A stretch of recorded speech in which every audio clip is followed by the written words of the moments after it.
NEET UG 2026 పరీక్షలు రద్దయ్యాయి.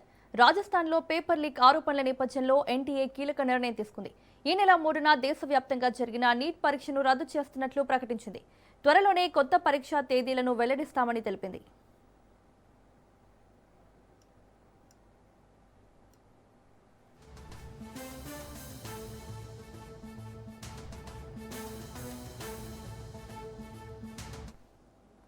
Neat ప్రశ్నాపత్రం రాజస్థాన్లో leak అయినట్లు వచ్చిన వార్తలు పెనుదుమారం రేపాయి. విద్యార్థుల ప్రయోజనాలు, జాతీయ పరీక్షా వ్యవస్థపై ఉన్న విశ్వాసాన్ని కాపాడేందుకే ఈ నిర్ణయం తీసుకున్నట్లు ఎన్టీఏ వెల్లడించింది. కొత్త పరీక్ష కోసం విద్యార్థులు మళ్లీ రిజిస్ట్రేషన్ చేసుకోవాల్సిన అవసరం లేదని, పరీక్ష ఫీజు చెల్లించనక్కర్లేదని తెలిపింది. పరీక్షా తేదీలను నిర్ణయించిన తర్వాత మళ్లీ అడ్మిట్ కార్డులను విడుదల చేస్తామని పేర్కొంది. ఇక ప్రశ్నాపత్రం లీకేజ్ ఆరోపణలపై సిబిఐ దర్యాప్తు చేస్తున్నట్లు ఎన్టీఏ తెలిపింది.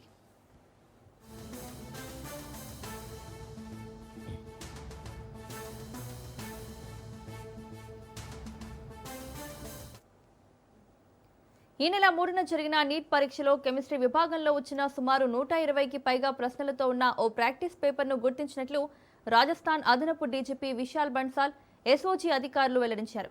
ఈ మెటీరియల్ రాజస్థాన్లోని సికార్లో పరీక్షకు 42 గంటల ముందు వాట్సాప్లో అందుబాటులోకి వచ్చినట్లు గుర్తించారు. ఇందులోని సమాచారం నీట్ ప్రశ్నపత్రంలోని 600 మార్కుల ప్రశ్నలతో పోలి ఉండటం గమనార్హం. కొన్ని ప్రశ్నల్లోని జవాబుల క్రమం కూడా అచ్చం ఒకేలా ఉండడం పలు అనుమానాలకు తావిచ్చింది.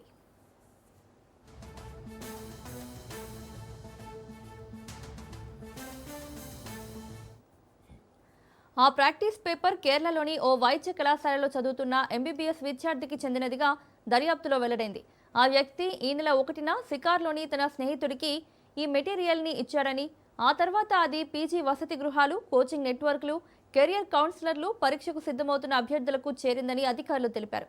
ఆ మెటీరియల్లోని ఫిజిక్స్, కెమిస్ట్రీ, బయాలజీకి సంబంధించిన 300కు పైగా చేతిరాత ప్రశ్నలు ఉన్నాయని వెల్లడించారు. దీనిని విద్యార్థులకు 20,000 నుంచి 2 లక్షల వరకు విక్రయించారని, కొందరు అభ్యర్థుల నుంచి ముందుగానే 30,000కు పైగా వసూలు చేశారని గుర్తించామని రాజస్థాన్ పోలీస్ అధికారులు పేర్కొన్నారు. ఈ వ్యవహారానికి సంబంధించి ఇప్పటికే పలువురు అనుమానితులను పోలీసులు అరెస్ట్ చేశారు.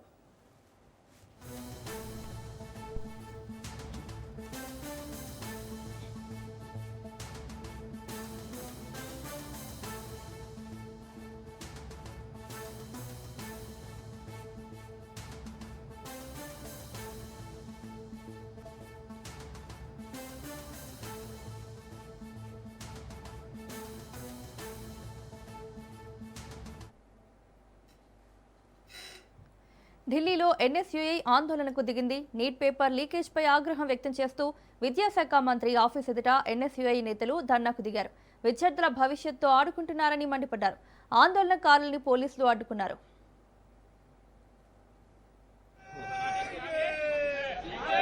आप अपने आप को विश्वास कर लें, आपके खिलाफ कानूनी कार्रवाई की जाएगी।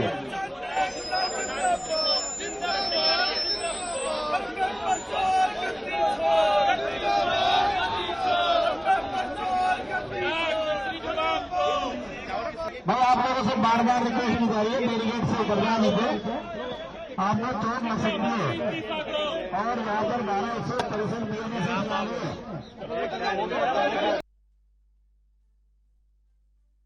आप लोगों को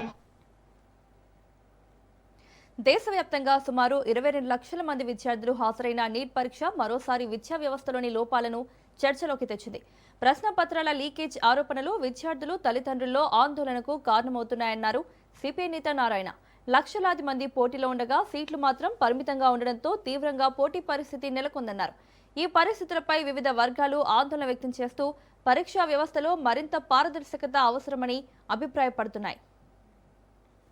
అన్యాయం అయిపోతారు కదా. దీని మూల కారణం ఏంటి? విద్యా వ్యవస్థ ప్రైవేటీకరణ చేసి కార్పొరేట్ వ్యవస్థ చేసిన తర్వాత కార్పొరేట్ వాళ్ళు కాబట్టి 10 కోట్లు, 20 కోట్లు, 100 కోట్లు ఖర్చు పెట్టి పేపర్ లీకేజ్ చేయిస్తారు. దాని ప్రకారం అయిపోతుంది. అదే గవర్నమెంట్ వ్యవస్థ ఉంటే అంటే కాదు.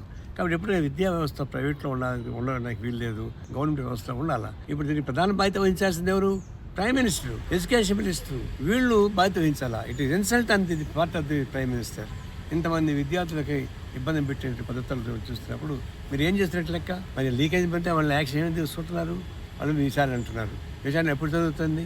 ఇవన్నీ చూస్తే ప్రభుత్వంలో ఉన్న బలహీనత, కార్పొరేట్ సంస్థలపై ఉన్న మమకారం, విద్యార్థుల జీవితాలతో చెలగాట వాడినటువంటి ఈ నీట్ వ్యవస్థని మొత్తం చూసి ఈ నీట్ వ్యవస్థతో పాటు ప్రైవేట్ వ్యవస్థని కూడా రద్దు చేసి ప్రభుత్వ ఆధ్వర్యంలోనే ఈ విద్యా వ్యవస్థ ఉండాలని చెప్పేసి కోరుకుంటున్నాను. దీని మీద తగిన చర్యలు తీసుకోవాలి. పూర్తి బాధ్యత కేంద్ర ప్రభుత్వం బాధ్యత వహించాలని చెప్పేసి మేము డిమాండ్ చేస్తాం. కలెక్టర్లతో CM Revanth Reddy video conference నిర్వహించారు. మొక్కజొన్న కొనుగోలు, వరి ధాన్యం సేకరణపై చర్చించారు. ధాన్యం సేకరణ, మొక్కజొన్న కొనుగోలు విషయంలో నిర్లక్ష్యాన్ని సహించేది లేదని అధికారులను సీఎం రేవంత్ హెచ్చరించారు. రైతులకు ఇబ్బందులు కలగకుండా చూడాలని సూచించారు. గన్ని బ్యాగులు, హమాలీల కొరత లేకుండా చూడాలన్నారు. అధికారులు జవాబుదారీతనంతో వ్యవహరించాల్సిందేనన్నారు. నిర్లక్ష్యం వహిస్తే కలెక్టర్లపై చర్యలకు ప్రభుత్వం వెనకాడదని రేవంత్ హెచ్చరించారు.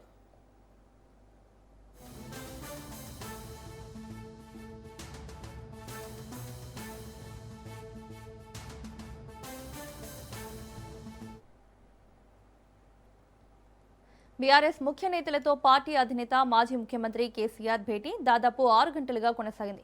ఎర్రవల్లి ఫామ్ హౌస్ లో కేసీఆర్ వివిధ అంశాలపై పార్టీ నేతలతో సుదీర్ఘంగా చర్చించారు.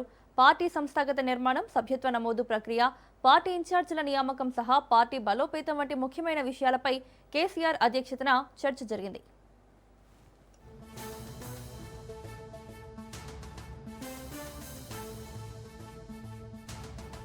ఈ కమిటీల స్థానంలో కొత్త కమిటీలను ఎన్నుకోవాలని కేసీఆర్ ఆదేశించినట్లు సమాచారం.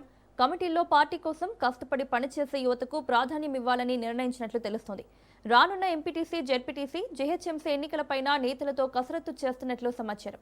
కొత్తగా పార్టీ సభ్యత్వ నమోదు కార్యక్రమంపైన బీఆర్ఎస్ నేతలతో కేసీఆర్ చర్చించారు. అలాగే ప్రజలు, రైతులు ఎదుర్కొంటున్న ప్రధాన సమస్యలపై బలంగా పోరాటాలు చేయాలని నేతలను కేసీఆర్ ఆదేశించినట్లు తెలుస్తోంది.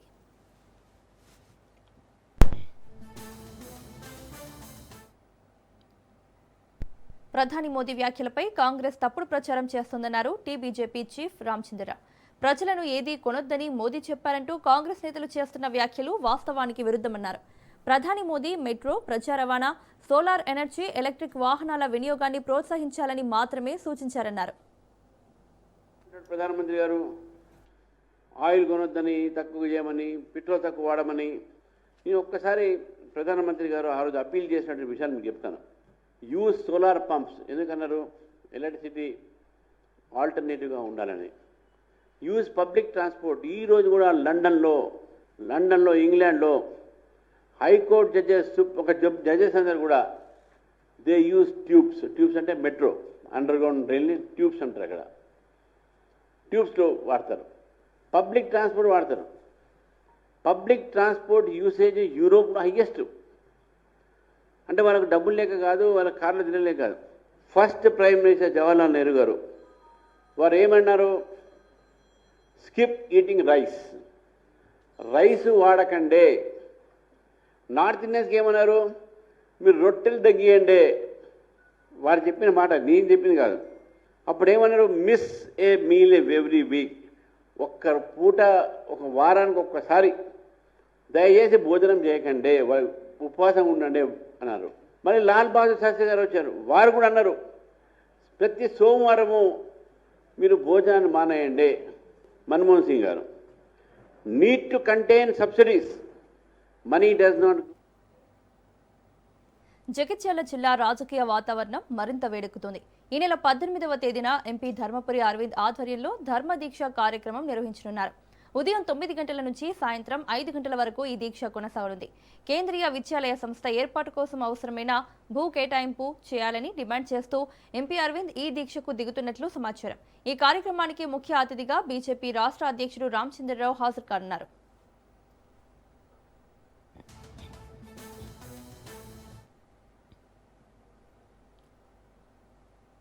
తన కుమారుడు భగీరథ కేసుపై కేంద్ర మంత్రి బండి సంజయ్ స్పందించారు. చట్టం ముందు ఎవరైనా సమానమేనని స్పష్టం చేసిన ఆయన తన కుమారుడు తప్పు చేసి ఉంటే ఎలాంటి శిక్షకైనా సిద్ధమేనని వ్యాఖ్యానించారు. కరీంనగర్ ప్రజల సేవ కోసం తాను కుటుంబానికి కూడా సమయం ఇవ్వలేదని, తన కుమారుడితో సరిగ్గా మాట్లాడే అవకాశం కూడా తక్కువగానే ఉండేదని బండి సంజయ్ తెలిపారు. తామంతా స్నేహితులమే నాన్న ఎలాంటి తప్పు చేయలేదని తన కుమారుడు చెప్పినట్లు వెల్లడించారు. అయితే ఈ వ్యవహారంలో తన కుమారుని ఉద్దేశపూర్వకంగా క్రిమినల్గా చూపించే ప్రయత్నం జరుగుతోందని ఆరోపించారు. ఈ ఘటన కారణంగా తాను, తన భార్య తీవ్ర మానసిక వేదనకు గురయ్యామని బండి సంజయ్ భావోద్వేగంగా పేర్కొన్నారు. మీరే మీ మనిషి ఆలోచించి మీ కుటుంబ వ్యక్తిగా ఆలోచించి నా కొడుకుకు టైం ఇవ్వలేదన్నా, నా కొడుకుతో మాట్లాడలేదన్నా. ఇవాళ అదే నా కొడుకును ఒక క్రిమినల్ లెక్క సమాజంలో చూపెట్టే ప్రయత్నం చేస్తే ఒక తండ్రిగా ఎట్లా భరిస్తారో ఒక్కసారి ఆలోచించురన్నా. నా కొడుకు నేనేం తప్పు చేయలేనా, మేము ఫ్రెండ్స్ ఉన్నానా, మేము తప్పు చేయలే, కలిసి ఉన్నాం, ఇలా విడిపోయినాం, నేను ఏ తప్పు చేయలే, నిజాయితీగా బయటికి వస్తా అని చెప్పి ఇలా నా కొడుకు ఎప్పటికీ నేను సమర్థిస్తలేనన్నా. తప్పు ఎవడు చేసినా కూడా నా కొడుకైనా సరే ఎవడైనా సరే చట్టం ముందు సమానులే. నా కొడుకు తప్పు చేస్తే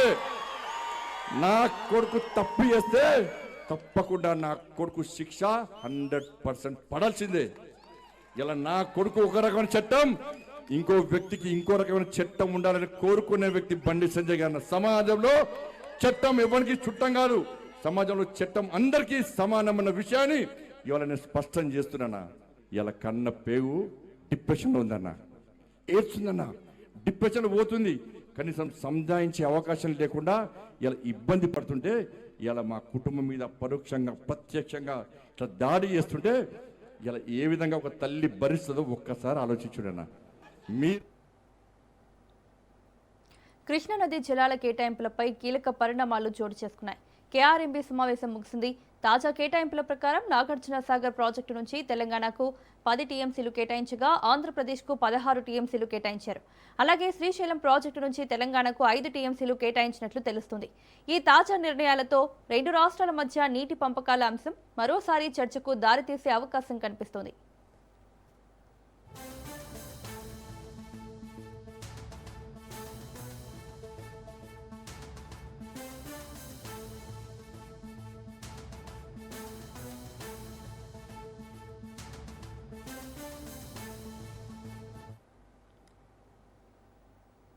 చెంచల్గూడలో తెలంగాణ జైళ్ల శాఖ ఆధ్వర్యంలో ఏర్పాటు చేసిన జైల్ మ్యూజియం, జైల్ అనుభవం కార్యక్రమాన్ని ఘనంగా ప్రారంభించారు. ఈ కార్యక్రమానికి గవర్నర్ శివప్రతాప్ శుక్లా ముఖ్య అతిథిగా హాజరై ప్రారంభోత్సవం నిర్వహించారు. జైల్ శాఖ director general Soumya Mishra IPS ఆధ్వర్యంలో మ్యూజియంకు శ్రీకారం చుట్టారు. జైళ్ల చరిత్ర, ఖైదీల జీవన విధానం, కారాగార సంస్కరణలు, శిక్షా విధానంలో వచ్చిన మార్పులను ప్రజలకు తెలియజేసేలా ఈ మ్యూజియాన్ని ఏర్పాటు చేశారు. సందర్శకులకు జైలు జీవితం ఎలా ఉంటుందో ప్రత్యక్ష అనుభూతి కలిగించేలా ప్రత్యేకంగా రూపొందించారు. ఈ మ్యూజియం ద్వారా జైలు వ్యవస్థపై ప్రజల్లో అవగాహన పెరుగుతుందని అధికారులు అంటున్నారు. మ్యూజియంలో ఉన్నది కేవలం ఇతిహాసానికి సంబంధించిన వస్తువులే కాదు, స్వాతంత్ర్యానికి ముందు ఎంత అమానవీయంగా జైలు ఉండేవో ప్రజలకు తెలియజేయాలని గవర్నర్ శివప్రతాప్ శుక్లా అన్నారు.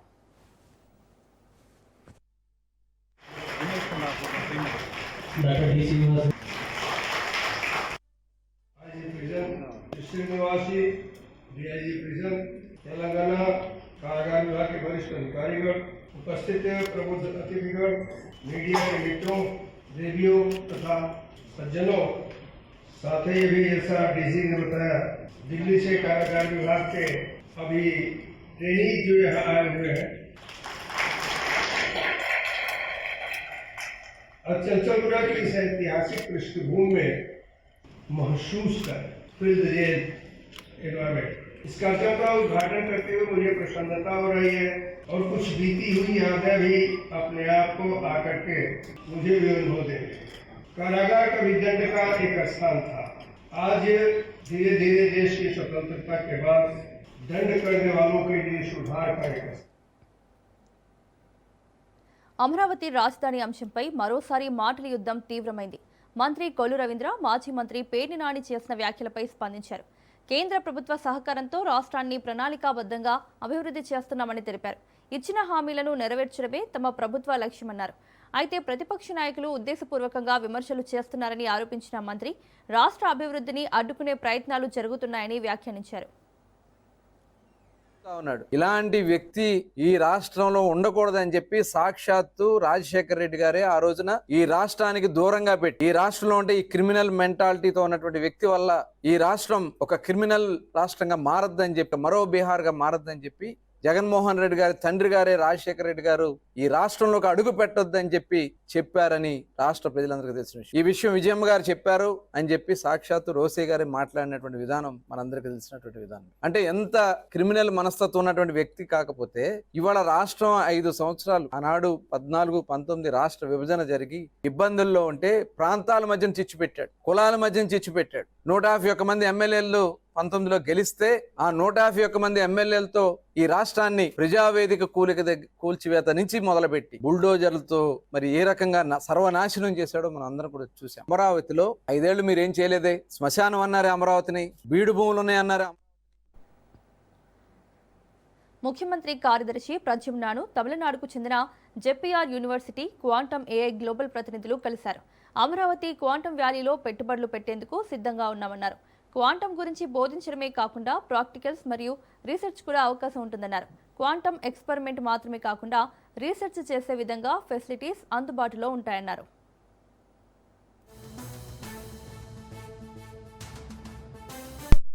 Regina J. Murli, Chancellor JPR University. We are here to collaborate. JPR University is here to collaborate with Quantum AI Valley, and I'm very happy that Chief Minister has given us this opportunity to collaborate with AI Quantum, and we will be collaborating with this company to do the skill development and for future research of JPR University. I'm pretty excited about collaborating with JPR University and Dr. Regina Garu. The goal is for us to do in collaboration, we are jointly investing, and in collaboration we want to do quantum skill development for Amaravati Quantum Valley, all the way to joint product development in quantum, which is skill development, joint research and joint product development in the area of quantum for the state of Andhra Pradesh and also for Andhra Quantum Valley. మేము మా leadership టీంతో కలిపి ఈరోజు Amaravati quantum వ్యాలీతో association అవ్వడానికని చెప్పి ఇక్కడ రావడం జరిగింది. ఇది చాలా మంచి విషయం. అది చాలా ఎక్సైట్ అయి ఉన్నాం. మేము రకరకాల ఫెసిలిటీస్ మేధా టవర్స్లో చూసాం, ఆర్టీహెచ్ ఇన్నోవేషన్ హబ్ చూసాం. చాలా అద్భుతమైన ఫెసిలిటీస్ అవన్నీ ఇక్కడ ఉన్నాయి. మేము చాలా ఎక్సైటెడ్గా ఉన్నాం ఇక్కడ ఉన్నటువంటి టీంతో కూడా వర్క్ చేయడానికి. క్వాంటమ్ ఏఐ గ్లోబల్ మిషన్తో పాటు ఆ కంపెనీతో పాటు మేము కలిసి ఇక్కడ వర్క్ చేయబోతున్నాం. మా జర్నీ చాలా ఎక్కువ కాలం ఎక్కువ ప్రతిభావంతంగా జరుగుతుందని మేము ఆశిస్తున్నాం. మా ధన్యవాదాలు ఆంధ్రప్రదేశ్ గవర్నమెంట్కి. కాకినాడ జిల్లా పరిషత్ సమావేశం రసాభాసగా మారింది. కూటమి ఎమ్మెల్యేలు, వైసీపీ జెడ్పీటీసీల మధ్య జిల్లా పరిషత్ సమావేశం గందరగోళంగా మారింది. సమావేశానికి అంబేద్కర్ కోనసీమ జిల్లాకు చెందిన ఉన్నతాధికారులు హాజరు కాకపోవడంపై జెడ్పీటీఎస్లు ఆగ్రహం వ్యక్తం చేశారు. సమావేశం నుండి వాకౌట్ చేస్తూ చైర్మన్ పోడియం ముందు బైఠాయించి గత 2 ఏళ్లుగా జెడ్పీ సమావేశానికి కోనసీమ జిల్లా కలెక్టర్ హాజరు కావడం లేదని నిరసన తెలిపారు. సమావేశంలో జెడ్పీటీసీలకు ఎంపీ పిల్లి సుభాష్ చంద్రబోస్, ఎమ్మెల్సీ కుడిపూడి సూర్యనారాయణ మద్దతు తెలిపారు. గత వైసీపీ ప్రభుత్వంలో పేదలకు ఇళ్ల స్థలాలు ఇచ్చామంటున్నామని వైసీపీ జెడ్పీటీసీలు అంటుంటే ఇళ్ల పంపకాల్లో భారీగా స్కామ్ జరిగిందని, త్వరలో యాక్షన్ తీసుకుంటామని కూటమి ఎమ్మెల్యేలు అంటున్నారు. ఇలా ఇరు వర్గాల మధ్య సమావేశం వాడివేడిగా సాగింది. కోనసీమలో ఎంతమంది అక్రమ రవాణా వల్ల, ఇసుక రవాణా, మట్టి రవాణా వల్ల ఎంతమంది అయిపోయారు మీరు క్లియర్ గా చెప్పండి. వితౌట్ పర్మిషన్ లేకుండా రాత్రి ఇష్టం వచ్చినట్టు దొంగ చేసేస్తా ఉన్నారు. ఎక్కడ పడితే అక్కడ మట్టి, ఇసుకి, బొండు పర్మిషన్ లేకుండా మరి ఇష్టం వచ్చినట్టు తీసేస్తారు. అడిగే నాదుడు కానీ ఎవరు లేరు కోనసీమ పరిధిలో.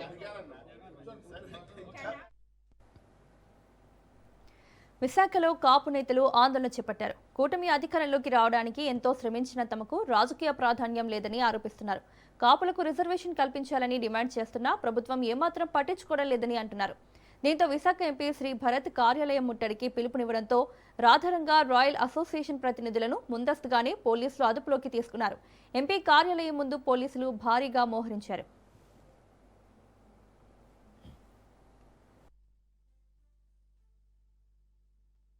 ఎవరితో ప్రశాంతంగా చెప్పండి. ఎన్ని అర్జీలు ఇచ్చుకుని ఎవడు పట్టించుకోడు. అవును సార్, వెళ్తే రెక్కలేదు సమాధానం చెప్పాలి, అపాయింట్మెంట్ ఎవరంట సమాధానం చెప్పడం. కాపు రూట్లు కావాలి అందరికీ. ఒక కాపు ఆడబిడ్డకి అన్యాయం జరిగితే ఒక్క నూరెత్తరా? అర్థాంతరం కాదు సార్. ఒక కాపు ఆడబిడ్డకి సార్, కాపు ఆడబిడ్డకి పోస్టింగ్ పీకేశారు సార్, అర్థాంతరం పీకేశారు. వెళ్తే బొమ్మ ఒక ఆడబిడ్డకి పోస్టింగ్ పీకేశారు. దగ్గర గాలి అక్కడ చేసుకోండి. మీకు ఎంత కావాలంటే అంత మంది పిల్లల్ని సార్ మా మాట 2 సంవత్సరాలు అయిపోయింది సార్. ఉత్తరాంధ్రలో మీరు చూడండి, రాజకీయాలు కాదు, మీకు తెలియని కాదు, ఎన్ని సంవత్సరాల నుంచి వాడు చూపుతున్నారే కానీ ఏంటి పరిస్థితి చెప్పండి మాకు, ఏంటి పరిస్థితి మాకు? ఎలక్షన్ ముందు మాత్రం మా ఇళ్ళకి వచ్చేసి ముట్టు కడిగి ఎత్తుంటారు వచ్చి. పార్వతీపురం మన్యం జిల్లా మున్సిపల్ అధికారుల పనితీరుపై జిల్లా కలెక్టర్ ఆగ్రహం వ్యక్తం చేశారు. పార్వతీపురం మున్సిపల్ కార్యాలయంలో నిర్వహించిన ముఖాముఖి సమావేశంలో ఆయన అధికారుల నిర్లక్ష్యంపై నిప్పులు చెరిగారు. తమాషాలు చేస్తున్నారా? బాధ్యతలు గాలి కుదిలేస్తారా? మీ పని మీరు చేయడానికి కలెక్టర్ ఎందుకు, కమిషనర్ ఎందుకు అంటూ ఫైర్ అయ్యారు. చిన్న ప్రతిపాదనలు కూడా చేయలేని స్థితిపై ఆయన అసంతృప్తి వ్యక్తం చేశారు. కలెక్టర్ పేరును అడ్డం పెట్టుకుని ఎవరైనా ఇష్టానుసారంగా వ్యవహరిస్తే సహించేది లేదని హెచ్చరించారు. వెనుక నుంచి ఎవరో నడిపిస్తున్నారని, గమనిస్తున్నారని వ్యాఖ్యానించిన ఆయన చట్టం ముందు అందరూ సమానులేనని స్పష్టం చేశారు. పద్ధతి మార్చుకోకపోతే కఠిన చర్యలు తప్పవని మున్సిపల్ అధికారులకు జిల్లా కలెక్టర్ గట్టి హెచ్చరిక జారీ చేశారు.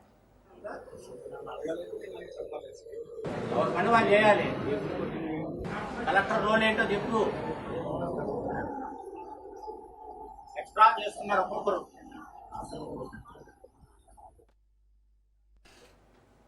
నిర్మల్ జిల్లా భైంసా మున్సిపల్ కార్యాలయం దగ్గర అర్ధరాత్రి ఉద్రిక్తత తలెత్తింది. కోఆప్షన్ సభ్యుల ఎన్నిక నిలిపివేతపై పాలకవర్గం ఆగ్రహం వ్యక్తం చేసింది.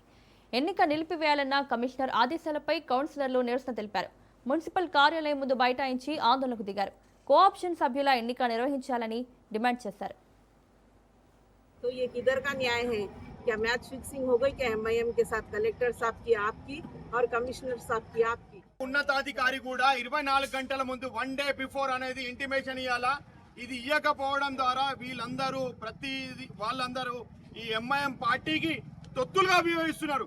ఈ కలెక్టర్ ప్లస్ కమిషనర్ వీళ్ళందరూ ప్రతిదీ మాట అనేది అక్కడ చేరుకుంటా ప్రతిదీ మాట అనుకుంటా మాకు పరిచయం చేస్తున్నారు. ఇది కలెక్టర్ది బాగా తీవ్రమైన పరిణామం ఉంటుంది. రేపు జరుపుకోవచ్చు అని చెప్పడం జరిగింది.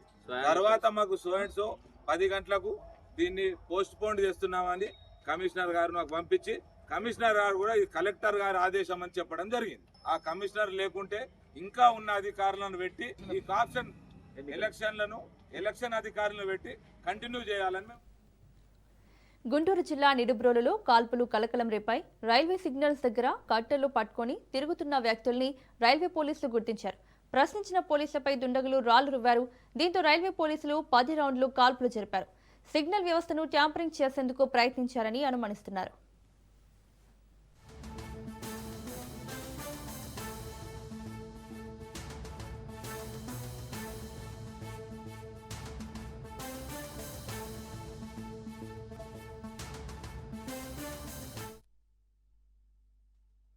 కాల్పులు జరగడం జరిగింది. 6 రౌండ్లు 303, అదేవిధంగా 4 రౌండ్స్ ఎస్ఐ గారు తన పిస్టల్తో కాల్పులు జరగడం జరిగింది. సదరు నేరస్థలం నుండి హోమ్ సిగ్నల్ దగ్గర నుండి నిడిబ్రోలు విలేజ్ వైపుగా వారు పొలాల్లో తప్పించుకునే ప్రయత్నం చేసి పారిపోయారు. దాని మేరకు ఇమీడియట్గా ఉన్నతాధికారులు అందరికీ తెలియజేయడం జరిగింది. లోకల్ పోలీసు, ఆర్పిఎఫ్, జిఆర్పి సుమారు 6 టీంలు తప్పించుకున్నటువంటి 2 దుండగుల గురించి గాలింపు చర్యలు చేస్తూ ఉన్నారు.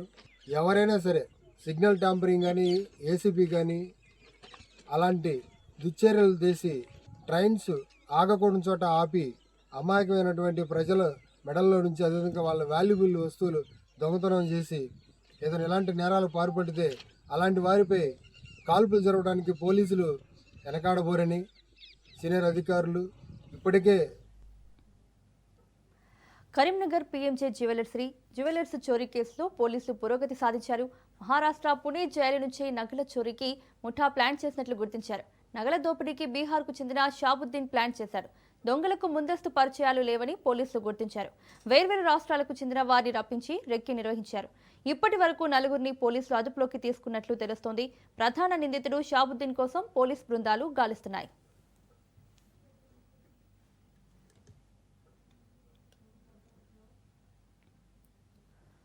అసోం సీఎంగా హిమంత బిశ్వ శర్మ ప్రమాణ స్వీకారం చేశారు. హిమంత బిశ్వ శర్మతో గవర్నర్ లక్ష్మణ్ ప్రసాద్ ఆచార్య ప్రమాణ స్వీకారం చేయించారు. ప్రమాణ స్వీకార కార్యక్రమానికి ప్రధాని మోదీ, పలువురు కేంద్ర మంత్రులు హాజరయ్యారు. ఏపీ సీఎం చంద్రబాబు, మంత్రి నారా లోకేష్, ఎన్డీఏ నేతలు హిమంత బిశ్వ శర్మ ప్రమాణ స్వీకార కార్యక్రమంలో పాల్గొన్నారు.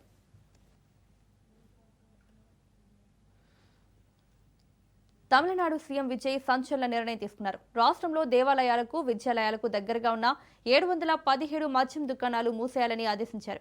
ప్రజల వినతులు, భద్రతా కారణాల దృష్ట్యా నిర్ణయం తీసుకున్నారు. ఈ మేరకు ప్రభుత్వం ఉత్తర్వులు జారీ చేసింది. ప్రార్థనా స్థలాలకు సమీపంలోని 276 వైన్ షాపులు, స్కూళ్లు, కాలేజీల సమీపంలోని 186 వైన్ షాపులు, బస్ స్టేషన్ల దగ్గరున్న 255 వైన్ షాపులను క్లోజ్ చేశారు. నిబంధనలకు విరుద్ధంగా మద్యం విక్రయాలు జరపొద్దని ఆదేశించారు. విజయ్ నిర్ణయంపై మహిళలు హర్షం వ్యక్తం చేస్తున్నారు. తిరుపత్తూరు టీవీకి ఎమ్మెల్యే శ్రీనివాస సేతుపతికి మద్రాసు హైకోర్టు షాక్ ఇచ్చింది. రేపటి బల పరీక్షలో పాల్గొనకూడదని ఆదేశించింది. ఒక్క ఓటు తేడాతో శ్రీనివాస సేతుపతి గెలిచారు. అయితే పోస్టల్ బ్యాలెట్లో అక్రమాలు జరిగాయని డీఎంకే నేత పెరియాకరుప్పన్ పిటిషన్ వేశారు. పిటిషన్ విచారించిన హైకోర్టు శ్రీనివాస సేతుపతి బల పరీక్షలో పాల్గొనకూడదని ఆదేశించింది. ఎన్నికల కమిషన్కు హైకోర్టు నోటీసులు జారీ చేసింది. కౌంటింగ్ వివరాలు కోర్టుకు అందజేయాలని ఆదేశించింది.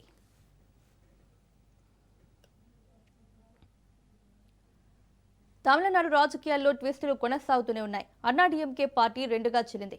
ప్రధాన కార్యదర్శి పళనిస్వామితో విభేదించిన రెబల్స్ ఎస్పీ వేలుమణిని ఫ్లోర్ లీడర్గా ఎంచుకున్నారు. టీవీకే అధినేత సీఎం విజయ్కు మద్దతిస్తూ షణ్ముగం వర్గం తీర్మానించింది.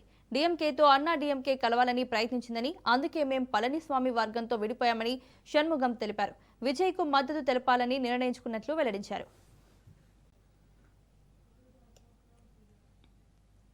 భారత స్టాక్ మార్కెట్లు భారీ నష్టాలను చవిచూశాయి. వరుసగా రెండో సెషన్లో అమ్మకాల సునామీ కొనసాగింది. పశ్చిమాసియాలో పెరుగుతున్న ఉద్రిక్తతలు, అంతర్జాతీయంగా క్రూడ్ ఆయిల్ ధరలు భగ్గుమాడడంతో ఇన్వెస్టర్లు అమ్మకాలకు మొగ్గు చూపారు. ఫలితంగా అన్ని రంగాల షేర్లలోనూ తీవ్రమైన అమ్మకాల ఒత్తిడి కనిపించింది. ట్రేడింగ్ ముగిసే సమయానికి సెన్సెక్స్ 1456 పాయింట్లు పతనమై 74,559 వద్ద స్థిరపడింది. నిఫ్టీ 436 పాయింట్లు నష్టపోయి 23,379 వద్ద ముగిసింది.